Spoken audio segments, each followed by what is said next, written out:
La idea es la que hemos esbozado, lo he dicho, lo he comentado antes un poco, era hacer un acercamiento pluriprofesional a esta idea en que el cambio posible, y creo que es posible, de los sistemas sanitarios, por lo menos con pequeñitas pinceladas desde todos los ámbitos, sea capaz de mover un poquito las conciencias. Tenemos claro que en el sistema sanitario actual somos muy conscientes de que no está funcionando como quisiéramos. Los profesionales que aquí estamos lo sabemos, los políticos también, los sistemas administrativos también, las gerencias, los directores, pero a la larga no hacemos nada por cambiarlo. La idea de esta jornada, de este día, es intentar dar estas pinceladas para que podamos ser capaces de tomar esa conciencia a quien corresponda, ¿no? Y yo creo que si partimos desde nosotros y nosotras mismos, pues estamos empezando el camino correcto. Llevo como especialista en medicina preventiva y en pediatría 25 años creyendo en que podía ser posible el cambio, que podíamos intentar ir avanzando, como hemos hablado, y cada vez veo más difícil eso. ¿Por qué? Porque el sistema, y otra vez tenemos que decirlo, el sistema está así y es difícil. Entonces creo que es nosotros los que estamos a pie de obra los que debemos hacerlo. En principio no voy a decir nada que ustedes no supieran en mi presentación, pero sí he querido hacer una visión global de lo que yo creo que esta jornada debería ser, para dar también un inicio, por lo menos encaminado a lo que queremos. Por supuesto, agradecer a Villamartín de nuevo el que nos haya sido capaces de ayudar, por lo menos en este lugar. Partimos de la base de que todos los servicios de salud, no voy a meterme, pero me encanta cada vez que hago alguna presentación, me encanta por intentar hacer ver como en la bola del mundo, en la bola que todos los días tenemos y que empezamos cada día cuando nos levantamos, nuestro afán por ser, aparte de profesionales, ser personas, se tiene que plasmar, y se plasma en la equidad, en la solidaridad, en la justicia social, en la participación, en una atención personalizada, en una atención empática, en el colocarnos en el lugar del sistema, del paciente, para intentar hacerle lo más accesible. Entonces todo esto al final está unido, está implicado, toda la salud, en base a qué, al concepto de equidad que hemos querido darle. Una vez que eso está... También os quiero decir el mare magnum que ahora mismo existe: la seguridad social, el sistema sanitario público, los servicios, todavía que hay algunos centros que tienen servicios de salud municipales, las universidades por otro lado, la medicina privada, las mutuas, los centros concertados, los hospitales concertados. En este batiburrillo el sistema sigue funcionando, pero no nos paramos a ver qué es lo que no existe. Y además vemos que la evolución de la población mundial, vamos hacia arriba, ¿no? Veis como en el año 50 eran 2.519 millones de habitantes y ya estamos por 7.000, lo hemos triplicado. Y en Europa no llega a duplicarse, pero casi. Y a la vez el concepto de envejecimiento. Quiero que tengamos en cuenta el envejecimiento. ¿Por qué? Porque realmente en el ámbito rural es donde más lo estamos notando. El envejecimiento de la población está clarísimo. Y dentro de, ahora mismo en el año 2020 o 2019, estamos hablando de casi 7, 8 mil de menos de 65 años y hasta 12, 13 de más de 80 años. Pero si veis la posible evolución sacada del INE, la verdad es que para el año 2050 la población que va a crecer más es la de mayores de 80 años, la celeste. Entonces, la tendencia a alargar la vida es la tendencia al envejecimiento de la población. Y el sistema, pues, lo aborda desde diferentes puntos de vista. Lo aborda desde el modelo asistencial, luego el preventivo, que luego veremos, una serie de estrategias políticas, la organización, los recursos. Al final, os pongo que hay dos tipos de servicios, o dos objetivos con los servicios de salud, que son extender la cobertura a toda la población, promover la descentralización y hacer participación. Y haciendo énfasis en el nivel local, en la salud local. Como veis, es promover que esa descentralización desde los hospitales centrales hacia los centros de salud, equipos básicos de atención primaria, sea real. pero real, con una serie de recursos que también sean reales y eficaces, ¿vale? Todo eso nos lleva a que los sistemas locales de salud están obteniendo muchísimas, o están recibiendo muchísimas demandas a las que no pueden dar respuesta. Dentro de los accesos a esos sistemas de salud ya localizados, sea una zona como una gran ciudad en Jerez o en Cádiz o en Sevilla como por distrito, o sea en las zonas rurales de atención primaria. Entonces es complicado que se haga ese acceso universal, que se haga la promoción y la prevención de la salud, que se coordine correctamente, que todos los sectores implicados, farmacias, ópticas, entidades privadas, hospitales, centros de salud, centros de rehabilitación, centros de prevención de riesgos laborales, ahí tengan una capacidad de coordinarse. Es un cacao, la verdad que ahora mismo es difícil, sobre todo para el paciente.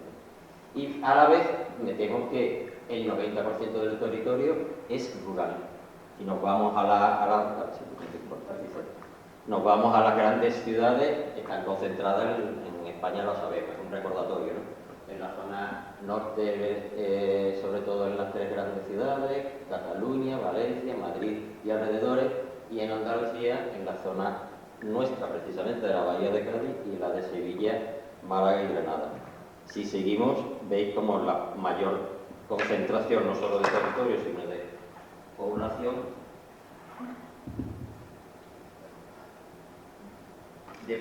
se encuentra en esa zona, y todo lo demás se considera zona rural, que no quiere decir que no esté habitada.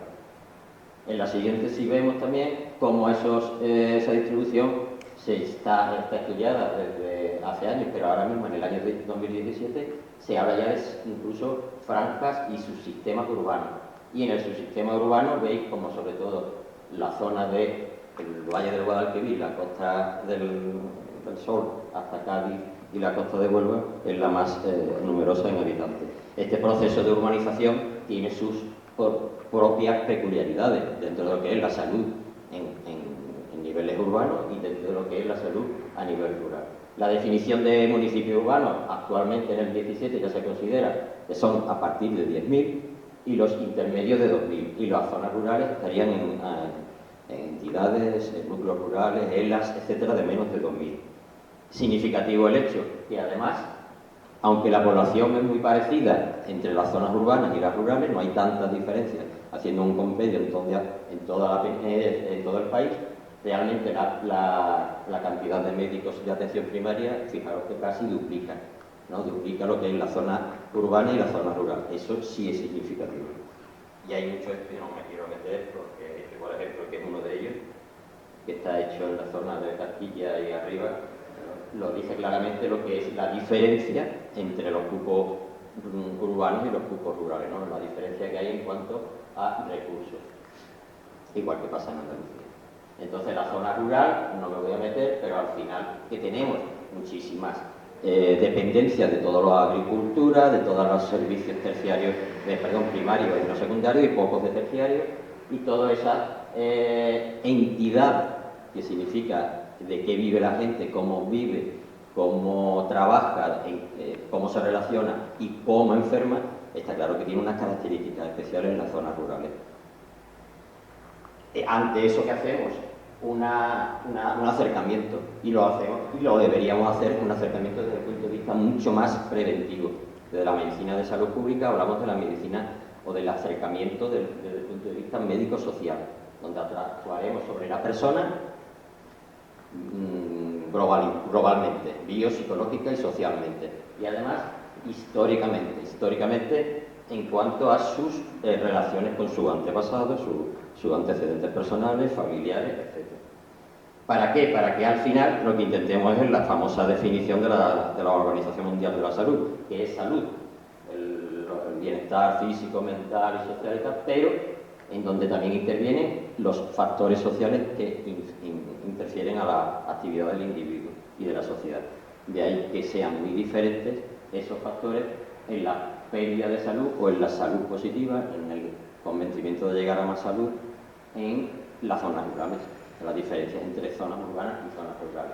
¿Por qué? Porque los factores sociales intervienen perfectamente y están más que estudiados. Ante esta situación, ¿qué hay además? una atención primaria que está totalmente cuadriculada. Por eso he querido ponerlo así.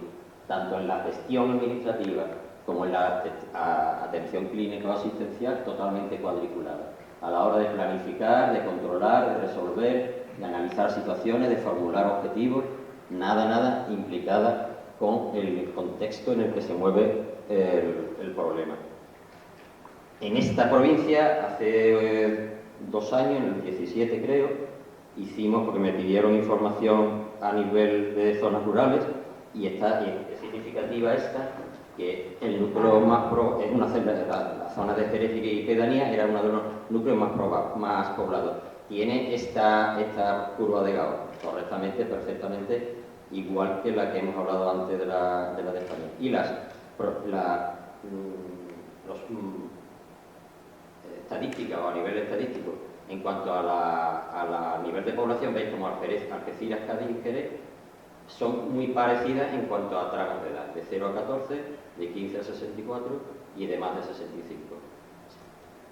El análisis se hizo de todas y se ve significativo. Creo que son 23 poblaciones: Alcornocalero, Barca de la Florida, Casablanca, Cuartillo, Estella, Fuente del Rey, Villalbín, Jerez, José Antonio, La Ina.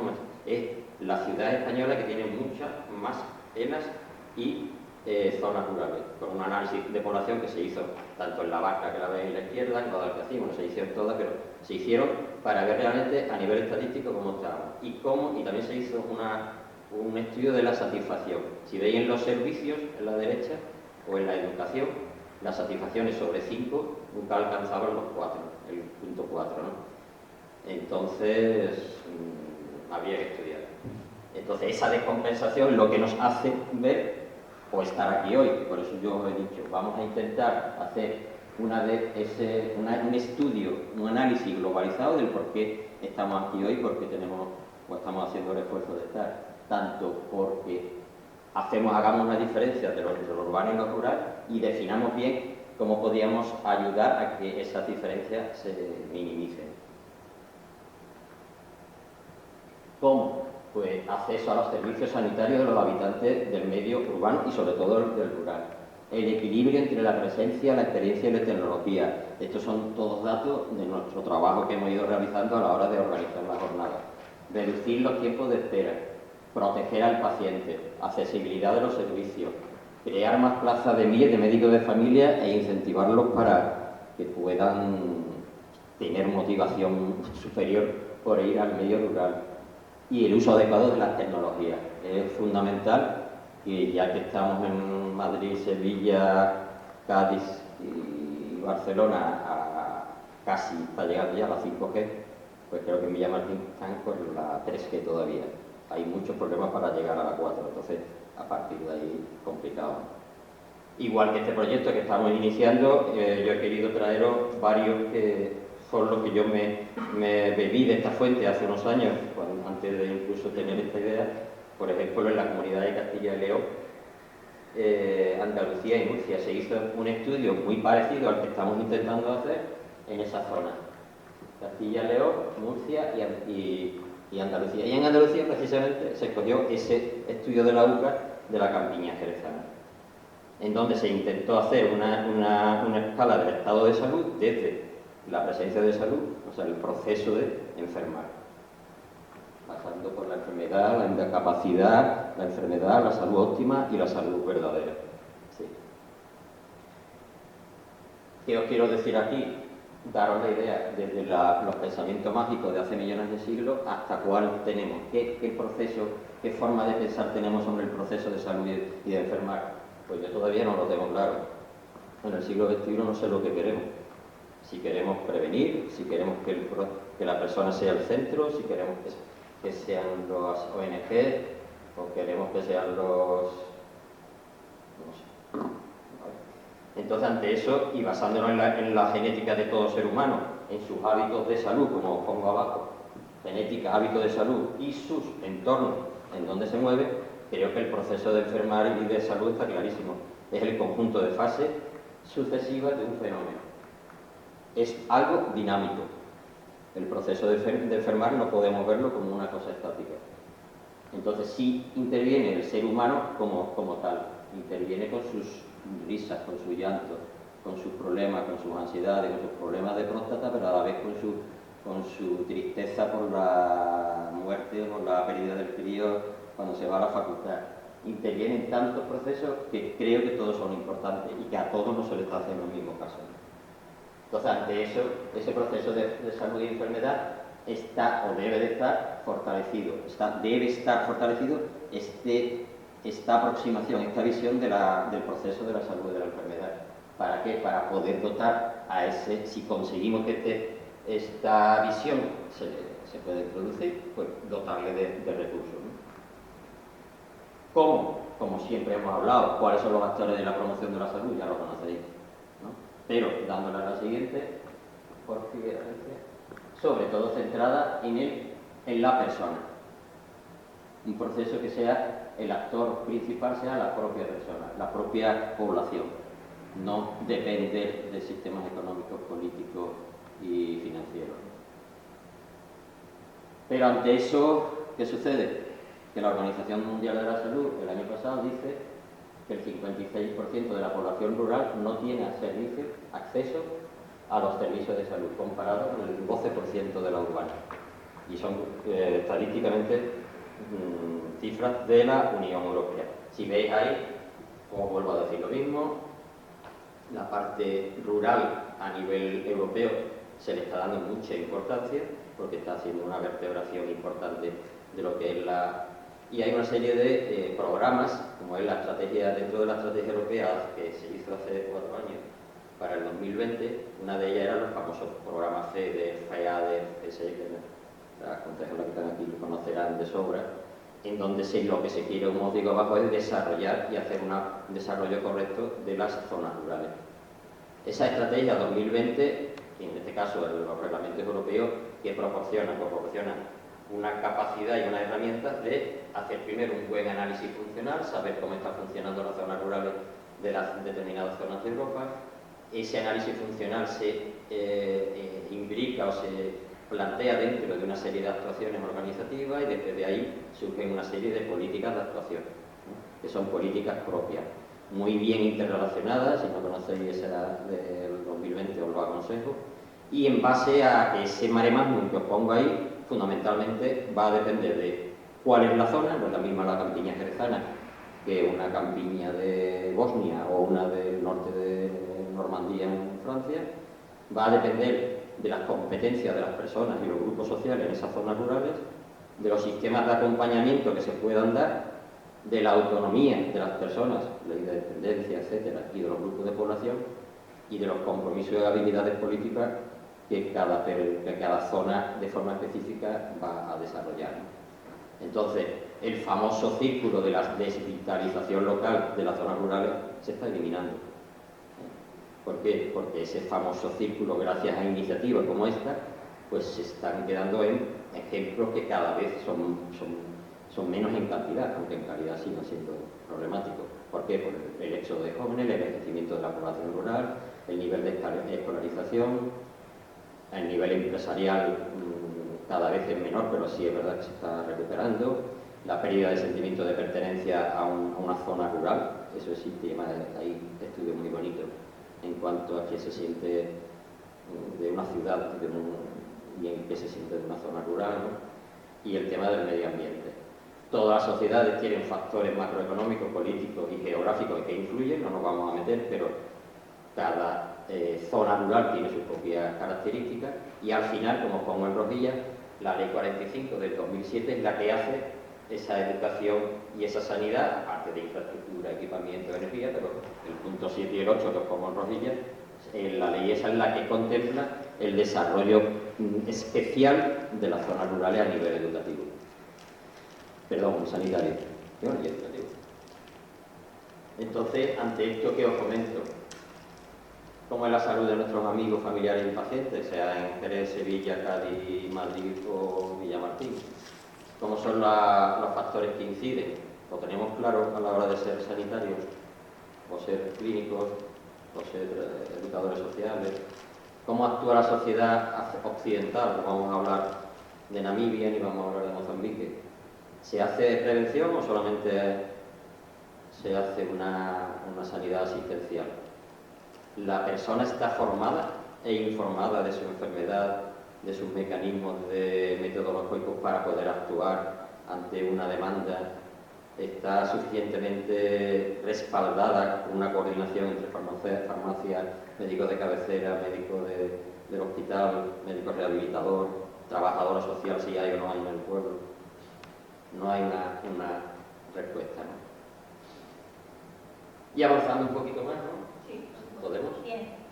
Veis ahí que en Andalucía en el 2016, también en el INE, otra idea que os quiero dar es esta: la esperanza de vida total son 77 años ahora, los que ya tenemos 73, pues nos queda un año. Pero la esperanza de vida en buena salud son 63. Yo ya la he pasado y estoy fatal. Me veis que estoy a nivel mental y físico. Vale, perdón. Claro, esa esperanza de vida con buena salud es a la que debemos de tender, ¿no? Tender a que esa esperanza de vida de la buena salud, o en buenas condiciones, dentro de lo que pueda ser, aparte de que sea de 63 años, podamos subirla hasta los 70 o los 80. Esa es la idea. Y los determinantes de salud, lo sabéis todos, no me voy a meter, incido en la parte biológica, genética, la contaminación del medio ambiente, los sistemas sanitarios y la conducta. Y en la conducta, todas esas, ¿no? Todo eso que la mayoría de nosotros tenemos como conductas insanas y que mantenemos. Esos son determinantes de la salud. ¿Y qué sucede? Que los sistemas de asistencia sanitaria a nivel del estilo de vida en la salud pública de Andalucía, veis cómo en el 2014 fundamentalmente la proporción relativa de dinero gastado en medio ambiente, estilo de vida, asistencia sanitaria era lo que más se perdía. O lo que en el quesito, lo que más se proporcionaba a nivel de asistencia sanitaria. ¿Qué sucede? ¿Realmente se está gastando tanto y se es eficaz o no? Otra duda. Porque después el sistema sanitario, ¿qué hace? Por una parte, fomenta la prevención, pero en papel, y por otra parte, restaura la salud, que es algo que no estamos viendo, sobre todo, ¿no? A la asistencial. Todo lo que sea prevención ambiental, alimentaria, individual o colectiva, se queda en poquito en algunos programas. No hay una conciencia preventiva, digo que me duele mucho por la parte que me toca, pero sí hay mucho gasto sanitario en atención primaria y en atención hospitalaria. Entonces, al final, la medicina clínica preventiva queda como segunda opción o como un poco relegada, y la asistencia o atención primaria es la que más. Todos sabemos la diferencia entre promoción y prevención: prevenir antes y promocionar la salud. El concepto de promoción unido más a la parte comunidad y social, y la parte de prevención unida más a lo que el ser humano de forma individual puede llevar a hacer, ¿no? Entonces, prevención hay muchísima, pero ¿cuáles son los obstáculos? Pues primero, ¿cómo está organizada la atención primaria? El coste, cualquier programa preventivo, a la hora de sopesar la balanza, aunque tenga menor coste que una asistencial, se le ve menos resultado a nivel social, político, que a una prevención, sobre todo si no hay una causa-efecto inmediata. Los conocimientos y actitudes de los profesionales sanitarios a nivel de prevención, tenemos muchas lagunas. Y los conocimientos y actitudes de la población. Aunque se nos diga que tenemos que hacer prevención, pocos de nosotros, pocas, hacemos prevención. Y en este mare magnum de la historia natural de la enfermedad, si vemos que al final llegamos a una enfermedad pero no hacemos prevención en las etapas iniciales, pues realmente no estamos haciendo nada. Y estaríamos cortando el proceso de la enfermedad antes de que llegáramos a enfermar, metiendo todo el procedimiento, todo el proceso de la historia de la enfermedad. ¿Cómo? Con cribado, después de correr rápido, detección precoz, la medicina predictiva, que es la que yo quisiera que aquí abordáramos hoy también. Lo que quiero es hacer ver que esa medicina predictiva sería la guinda del pastel de esa medicina preventiva a la que no estamos haciendo caso. Y esa medicina predictiva sí llevaríamos a hacer una detección, unos cribados genéticos, de intervención precoz, de intervención en salud mental, de intervención en salud del envejecimiento, dado los niveles de población, para hacer un tratamiento precoz. Y para mí sí sería muy eficaces y con eficiencia. El sesgo del diagnóstico, está claro, si hacemos cuanto antes una medicina predictiva y un cribado, vamos a tener mayor nivel de supervivencia. Ahí lo tenéis clarísimo. Eso está demostrado. Hagamos o no hagamos medicina predictiva. Pero si además la carga de la enfermedad, la eficacia de la intervención, los riesgos, beneficios que tengamos, el coste, beneficio, efectividad y la factibilidad no son, esas intervenciones que quisiéramos hacer pasan todas por estos criterios. Muchas veces en la parte asistencial, ahí en eso no nos metemos, que hay mucha carga, mucho coste, no nos interesa. Hay que hacerlo porque hay que hacerlo. Entonces los problemas de esa medicina preventiva serían que todas las pruebas de cribado que tengamos y que están en el mercado y que se usan muy poco, fueran realmente validadas. Y para eso está la estadística y están los estadísticos con sus estudios aleatorios, no aleatorios, etc. Luego la epidemiología, mejor dicho. En screening en niños, por la prueba del calor, la prueba de la luxación congénita de cadera, las pruebas visuales que hemos hablado que cada vez antes hacían a los 5 o 6 años cuando llegaban a primero de primaria. Pues ahora tampoco. En embarazadas, como otro ejemplo, todos los screening que deberíamos hacer. Y en adultos, el exceso de peso, la hipertensión, la hipercolesterolemia, el cáncer de mama, el cáncer de cuello de útero, el consumo de alcohol, más alimentación, ejercicio físico, tabaco, enfermedades de transmisión sexual, accidentes, sobre todo, y los problemas bucodentales.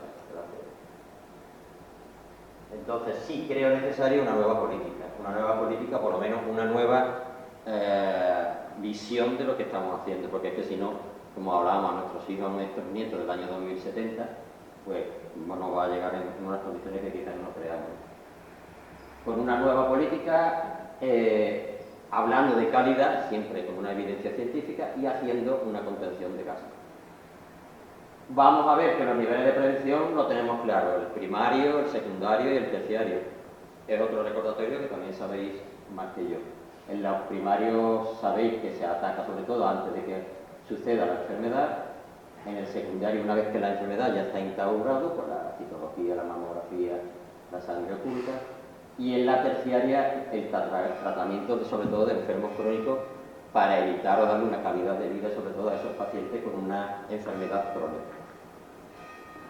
Pero además meteríamos una primordial, es una prevención básica que yo creo que somos nosotros, los profesionales, los que deberíamos tener clarísimo lo que tenemos que hacer en nuestro entorno, en esta población, y además una cuaternaria.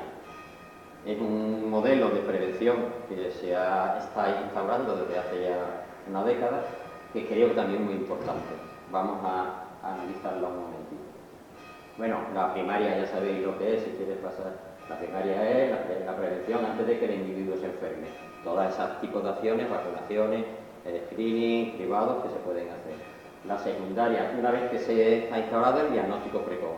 Prevención secundaria, diagnóstico precoz. Todas, una mamografía, la mamografía, bueno, la detección de la prueba del calor para fenilcetonúria tiroides, la prueba de detección de sordera, todas las que son, que era por recordarla, ¿no? En la terciaria ya esas actuaciones, sea de rehabilitación de accidentes, de neuro, de ceguera, de sordera, de pacientes crónicos, fracturas, traumas, diabetes. Pero la cuaternaria, este señor que era Hipócrates hace 460 años, bueno, antes de Cristo, ya hace 2000 y pico, lo dijo y nadie le hace caso, por lo que el hombre, si levantara la cabeza, tú dirías, lo voy a decir otra vez, ¿no?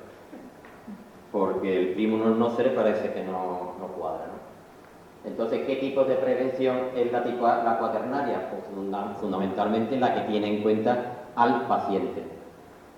Paciente como enfermo y paciente como persona. Cómo esa persona se siente al enfermar. Entonces, lo que tenemos que tener claro es que esa persona, además de un paciente, es una persona. Que ese ser humano es una persona. Entonces, la prevención cuaternaria está el enfermar presente. Además, la enfermedad ausente. Tenemos el derecho o el deber de ponernos enfermos, pero lo que es la enfermedad puede estar ausente. Entonces, la prevención cuaternaria introduce esa nueva estrategia, que es la visión del médico que ve a una persona o ve a un cuerpo, ¿entendéis? Físico y mental, pero como enfermo, y la persona que es yo me siento enfermo, ¿no? La capacidad de enfermar. Esa percepción no es del todo personal, sino también tiene un componente social. Entonces, en la prevención cuaternaria, ¿en que se basa? En aquellas dos actividades de la izquierda, ¿no? La medicalización de la vida y la medicina preventiva. Claro, la prevención cuaternaria cuando los beneficios sean mayores que los riesgos. ¿Qué queremos hacer? Que basándonos todos en la bioética, en los principios de beneficencia, de autonomía, de no hacer daño al paciente, de justicia, tendríamos que hacer que evitar que esas situaciones que son normales en el devenir del envejecimiento de un ser humano, una artritis reumatoide de falange, no se considere un proceso patológico, sino se considere una manera que tiene el cuerpo de dar información sobre su envejecimiento, para que lo entendamos. Y la pretensión, y la pretensión de resolver con la medicina otro tipo de situaciones o de ítems en la vida de un ser humano que son realmente o sociales, o personales, o interpersonales, ¿vale? Entonces, ante eso, ¿cuál sería la herramienta? Pues lo que queremos nosotros introducir en esta idea que tenemos de que cambiemos el chip. Elección correcta de las prácticas preventivas, elección correcta de las pruebas diagnósticas, no pasarnos en ellas, no hacer pruebas diagnósticas sin sentido. Mantener prácticas prescriptivas a nivel farmacológico ético, conservadores y, por qué no, muchas veces desprescriptivas. Tenemos todos amigos, ¿no? Que están tomando su Serosal, su Alprazolam, y tú ven y insistes, vamos a hablar del tema, cuál es la causa inicial, vamos a hacer un análisis funcional, vamos a quitarte medicación. ¿Cuántos ancianitos, personas de tercera edad con 25 pastillas diarias? Entonces, diferirla que no sea urgente, prudencia en las medicaciones no testadas, fomentar la alianza terapéutica con un paciente, tema de cambio y posología que se le hace a un paciente cada semana porque no ha ido bien el primer tratamiento, y a la ligera yo soy el primero, ¿no? Somos profesionales médicos y a nivel farmacológico hacemos barbaridades. Y sobre todo una independencia de la industria farmacológica, que está muy bien porque son los que investigan, pero que deberíamos estar muy, muy independientes. Y a nivel personal, sobre todo, centrarnos en la persona. Creo que cuando tengamos delante a un ser humano y un ser humano con una problemática, no voy a decir enfermedad, escuclarle, una escucha activa y empática. Elegir éticamente las pruebas que le tengo que hacer, no porque esté yo con la espada por detrás del sistema público que me dice no mandes pruebas, que al final vas a tener se dice, ¿no? Voy a tener el esto de productividad, ¿no? Un suplemento económico. Promover cambios de estilo de vida saludable, saber cuál es la demanda del paciente, hacer el reconocimiento, la exploración, de verdad, desde la normalidad, no creyéndonos superiores a la persona. No a la medicina defensiva, que está muy bien dicho, pero tenemos que decirlo. Y cada vez deberíamos evitarla. Y tomar decisiones desde la bioética, entrando en la persona como un ser humano completo. Y ya para terminar, ¿qué os digo? Bueno, es un resumen que he encontrado en cómo las múltiples intereses hacen que esa prevención cuaternaria de no hacer daño por hacerlo al paciente y de evitar exploraciones, evitar fármacos es necesario. Y por último, sí deciros que ante todo esto estamos evolucionando, ya no estamos en la etapa mítico-religiosa, estamos hablando de que la importancia del ser humano como persona tiene su base. Y yo creo que toda la información de esa vida o ese hecho vital, o esa línea vital que tiene el ser humano, es lo que es la parte de los genomas. Entonces las nuevas tecnologías fundamentalmente creo que van por esta línea.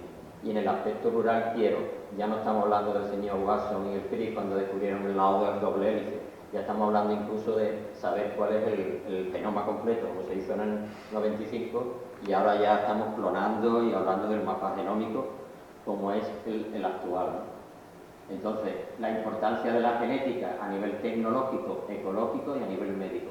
A nivel tecnológico, con todas las nuevas tecnologías en cuanto a biotecnología, alimentación, fármacos, hacer el fármaco especial que ya se están haciendo, conocéis, ya se están haciendo autoinoculaciones de sangre en las que se hace un estudio molecular, se analiza el PCR bioquímicamente y se inoculan en artrosis, en problemas de hueso.